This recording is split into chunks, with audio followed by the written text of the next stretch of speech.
I have been doing these tin swaps for a decade. So if I have managed to make it 10 years, you know they must be good. These tin swaps are the ones that you will have to pry out of my cold, dead hands. And I'm going to rank them in the order from least favorite to favorite, but they're all the top 10, so some of these are gonna be really, really hard to position. I'm Catherine Kellogg. This is my YouTube channel, Going Zero Waste. If you're new here, welcome. I do videos on sustainable living as well as commentary on consumer culture. So if you enjoy those kinds of videos, please hit that subscribe button and you'll be notified when new videos are coming out. Genuinely can't believe that I have been on this platform for 10 years, which is absolutely wild to me. Wow, what an absolute up and down it has been.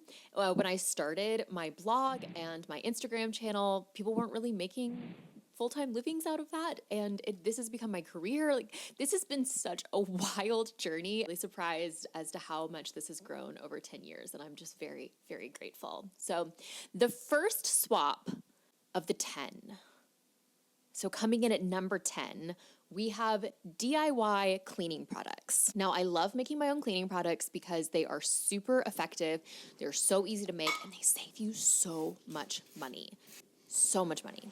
But the reason why this is last on the list for me is because there are so many amazing cleaning companies and there are so many brands that are making really good and effective products that if you really just don't want to DIY, you 100% don't have to. So that's why this would be the first thing on my list to get the axe, because it would be really, really easy just to buy cleaning products and then you wouldn't have to DIY them. But honestly, most of these DIYs are just so simple. Number 10. Number 9 is my bamboo toothbrush. So I love my bamboo toothbrush so much. It is genuinely the most perfect toothbrush I have ever had. And there's only one size. Where you go to the grocery store and I feel like you see all of these toothbrushes and I never knew which one to pick. This just makes it simple. There's one option, it's perfect, I buy it. It is one of my all-time favorite swaps. The reason why it's number 9 on the list is because if I had to, I could go back to using a plastic toothbrush. I don't want to, but I could, and it's one of the more accessible things to go back to for me. So coming in at number 9. Number 8, we have handkerchiefs instead of paper tissues. So I detest paper tissues, mostly because when you pull a paper tissue out, you can see the particles. You can see all of those little, dust particles when you pull it out. And that gets up your nose and it makes you sneeze. So you're literally blowing your nose and it makes you have to sneeze and you have to blow your nose again. It becomes a cycle, right? It becomes this cycle and they're kind of rough on your nose. Handkerchief solves all of those problems, And when I met my husband, he carried a handkerchief and I thought it was pretty cool. The only other person I've ever seen carry a handkerchief is my grandpa. So I really liked the kind of, old school vibe of him carrying a handkerchief, and I started carrying one and I have loved it ever since. Genuinely, if you have allergies, it's just so much easier to have a handkerchief, I think, than carrying paper tissues. And I think it's a lot classier because then you put it away, then you wash it, and it's this really nice thing that you have. And I have a bunch of these really, really beautifully embroidered ones from my great grandmother, which are super cool. And I just think it's so much nicer than carrying around a pack of tissues. I'm sorry, carrying around a pack of tissues, and then when you have the leftover tissue and you crumple it up and put it in your purse, gross. Sorry, it's gross. It's gross. I would much rather have a cloth handkerchief. It's classy, it's cute, and you're covered. Number 8. Number 7 is cloth napkins. I genuinely love using cloth napkins. Once again, saving so much money by not buying paper napkins, and it's just a really nice way, I think, to elevate even a casual meal. It just feels so nice just to sit down and you have your cloth napkin, you use it, and then you just throw it in the wash, and then you fold it and you use it again, and it's just so nice. I know that sounds really lame to say, it's really nice, but it is. It's just a really, really nice experience, and I love having the basket of cloth napkins on our table or countertop where we keep them, and then you can sit down with meals with them. And it's just such an easy system to get into the hang of using. And we wash them with, of course, our reusable dish towels and our handkerchiefs, and we wash all these things together, and then we just fold them and reuse them over and over again. Saving tons of money and just a really lovely elevating experience. Number 5 on the list is composting. I love composting, and composting is so, so important. And in fact, I think it is one of the biggest ways that we can have a personal impact in our own homes. On average, according to the EPA, 50% of all of the trash we throw out is food waste that could otherwise be composted, or organic matter that could otherwise be composted. And a lot of people think, oh, when I throw food scraps in the landfill, they'll break down because there's a giant hole in the ground, which on the surface does make sense. But landfills are designed for storage, not for decomposition. So instead, all this organic matter is left in limbo and it's releasing methane, which is on average 32 times more powerful than CO2. So a really, really simple swap if you want to start reducing waste in your own household is to start composting. First, make sure that you're not throwing out any edible food and try and get the absolute most out of your food scraps. Then make sure you're composting. Now, I have tried a number of different composting methods. I have a Lomi, I have done trench composting, I have done a backyard bin, I have done a tumble bin. I have had a company come and pick my compost up. There are so many different systems I have used. Oh, and I tried worm composting. I sent 2,000 worms to worm heaven though. May they rest in peace. Vermicomposting was a little traumatizing for me, so I think I'm going to pass on that one. But there's just so many different ways to do it, and I'm horrible. Genuinely, I'm a terrible composter, but I just keep trying, and my food scraps keep breaking down because it really doesn't have to be rocket science. So, but I will say having a company do it is by far the most elite solution. One of the really, really nice things about moving from the San Francisco Bay Area to Maine is how our trash and waste is handled. So our apartment complex, our last apartment complex that we had in Alameda, we were paying $75 a month for our trash pickup, which is just insane because we didn't produce really any trash, and there was a valet service that we had to pay for. We did have curbside composting, which was really, really nice, but it was just, that is a big bill for something that you don't use very often. Now, when we moved to Maine, it's great because you pay per trash bag. So you pay per the amount of trash that you create. On average, we spend $1 a month. We have about a trash bag a month, maybe two. So $1 or $2 a month. Then we pay for our composting service, which is $8 a month. So total, our entire waste management trash bill is $10 a month, which far more reasonable than $75. Now, of course, we could cut that all together and just use our backyard bin because we do have a stand-up bin. But I really, really like the convenience of being able to use the company. And it's great, I think, to support that small business. So we use both. Oh, I love composting. It comes in at number 5, though, because some of these other ones just can't be beat. Oh, wait, I mathed wrong. I probably should have numbered these on my sheet. Okay. 10, 9, 8, 7, 6. Oh, composting was 6. Number five is my French press. I love my French press. So in college, my boyfriend at the time had a Keurig machine, and I always hated that thing. I hated it. I don't know. They've always kind of like skeeved me out, especially now knowing about all of the mold that's found in them. I don't know. I just don't like the Keurig machine. I don't like the pods. I think it tastes awful. I don't even think they taste good. It's not good coffee. And it is so much more expensive than just buying ground. So if you have a machine, if you love it, you can get reusable pods. You can put the pods inside the machine and it'll still brew you a cup of coffee. And, you know, it'll at least be without the side of microplastics, I think. But I personally just love my French press so, so much. It is the easiest low waste option. I also think a French press is a super versatile item in your kitchen. I've used it for tea. I've used it to strain nut milk. And I also obviously use it for coffee. Makes a much, much superior cup of coffee compared to a Keurig. And I don't know if you can convince me otherwise. If you feel strongly that your Keurig machine produces a better cup of coffee than the French press, I would like to have a word with you in the comments. Please, let me know.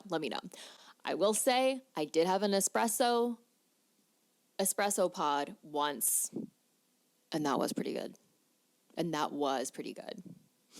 So if you're making the case for espresso, I hear you. If you're making the case for coffee, I don't hear you. I can't hear you. Like I use Bodum. I have a Bodum French press, and they sell the carafes because it is glass, and in case they break, you can get a new carafe. And I was really fortunate because someone in my neighborhood back in Berkeley, they had a spare one, so I picked it up when mine broke. But other than that, I've been using the same French press base for, I think, now 11 years, and I've only broken my glass base once. So I gotta say, that is a pretty good long living swap. And it's been really, really neat because so many of these swaps, once again, have been with me basically for a decade. I still have cloth napkins that I hand stitched. I did a blind hem and hand stitched a bunch of napkins, and I still have them. It was from like scrap fabric that I found at the thrift store. I have some better cloth napkins now, but yeah, it's been really cool to see these, how they have lasted through the age. At I can't math, guys. I gotta label these. Hold on. 2 hours later. 4, coming in at 4. This is brutal, to be honest with you. I can't imagine having to give up secondhand shopping. So I remember my very first trip to the thrift store. My very first trip to the thrift store was when I was in middle school, and oh God, this is so embarrassing. We were doing a sketch at the church I went to, and it was turning, you know what, I didn't write it. So it was turning Bohemian Rhapsody into a song about a man who kills someone and is telling his mother about it, and then the angels and demons fight for his soul, and he's going to commit suicide, but he doesn't. And instead he just goes to jail. So I think it was an anti-suicide and also anti-murder story. I played a demon, and we went to the thrift store to go thrift our demon costumes. And I had so much fun.